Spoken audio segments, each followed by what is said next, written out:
السلام علیکم ورحمۃ اللہ وبرکاتہ۔ امید ہے کہ تمام حضرات خیر و عافیت سے ہوں گے۔ اللہ تبارک و تعالی ہمیں اور آپ کو دونوں جہانوں کی بھلائیاں عطا فرمائے۔ آج ہم آپ کو سورۃ التکاثر تجوید و قرات کے ساتھ سکھائیں گے۔ اس سے پہلے اگر آپ ہمارے چینل پر نئے ہیں تو ہمارے چینل کو ضرور سبسکرائب کریں اور بیل آئکن کو بھی ضرور پریس کریں تاکہ آنے والی مزید نئی ویڈیوز کا نوٹیفیکیشن آپ کو مل سکے۔ اپنے سبق کا آغاز کرتے ہیں۔ اعوذ باللہ من الشیطان الرجیم، بسم اللہ الرحمن الرحیم۔ الہاکم التکاثر،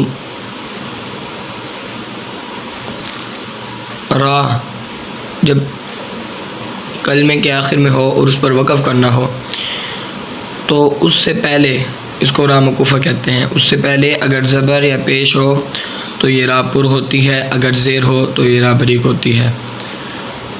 حتی زرتم المقابر، را کے اوپر یہ جزم ہو تو را ساکن ہوتی ہے۔ را ساکن سے پہلے اگر زبر یا پیش ہو تو را پر ہوتی ہے، اگر اس سے پہلے زیر ہو تو یہ را بریک ہوتی ہے۔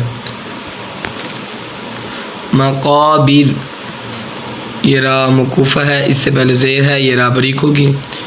تکاثر میں را مکوفہ سے پہلے پیش تھا، یہ را پر پڑی گئی تھی، یہ را بریک پڑی جائے گی۔ کلا سوف تعلمون، سین حروف صفیریہ میں سے ہے۔ حروف صفیریہ یعنی وہ حروف ہیں جن میں سی ڈی کی طرح آواز پیدا ہوتی ہے۔ تعلمون، حروف مدہ ہو اس کے بعد سکون عارضی ہو۔ سکون عارضی اس کو کہتے ہیں جو وقف میں آ جائے۔ جس طرح تعلمون پر وقف کریں گے تو یہ نون کا جو زبر ہے یہ جزم میں تبدیل ہو جائے گا، تعلمون، یہ ساکن ہو جائے گا، اس کو سکون عارضی کہتے ہیں۔ اگر اس سے پہلے حروف مدہ آ جائے تو مد عارض ہوتی ہے۔ اگر اس پر وقف کریں گے تو مد عارض ہوگی، اگر وقف نہیں کریں گے تو مد عارض بھی نہیں ہوگی۔ ثم کلا سوف تعلمون، میم اور نون کے اوپر اگر تشدید ہو تو میم مشدد اور نون مشدد کہتے ہیں، اور اس میں ایک الف یعنی دو حرکات کے برابر غنہ ہوتا ہے۔ کلا لو تعلمون علم الیقین لترون الجحیم، را کے اوپر اگر زبر ہو تو را پر ہوتی ہے۔ نون مشدد ہے اس لیے اس میں ایک الف یعنی دو حرکات کے برابر غنہ ہوگا۔ ثم لترونها عین الیقین، یہ میم مشدد ہے، اس میں بھی ایک الف یعنی دو حرکات کے برابر غنہ ہوگا۔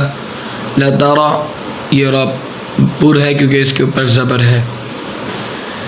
ثم لتسألن یومئذ عن النعیم، میم مشدد، اس میں ایک الف یعنی دو حرکات کے برابر غنہ ہوگا۔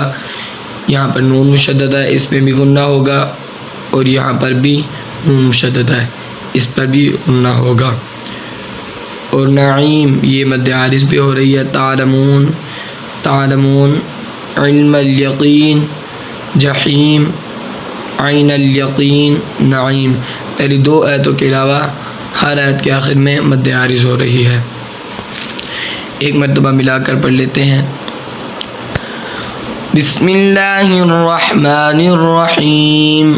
الہاکم التکاثر حتی زرتم المقابر کلا سوف تعلمون ثم کلا سوف تعلمون کلا لو تعلمون علم الیقین لترون الجحیم ثم لترونها عین الیقین ثم لتسألن یومئذ عن النعیم۔ صدق اللہ العظیم۔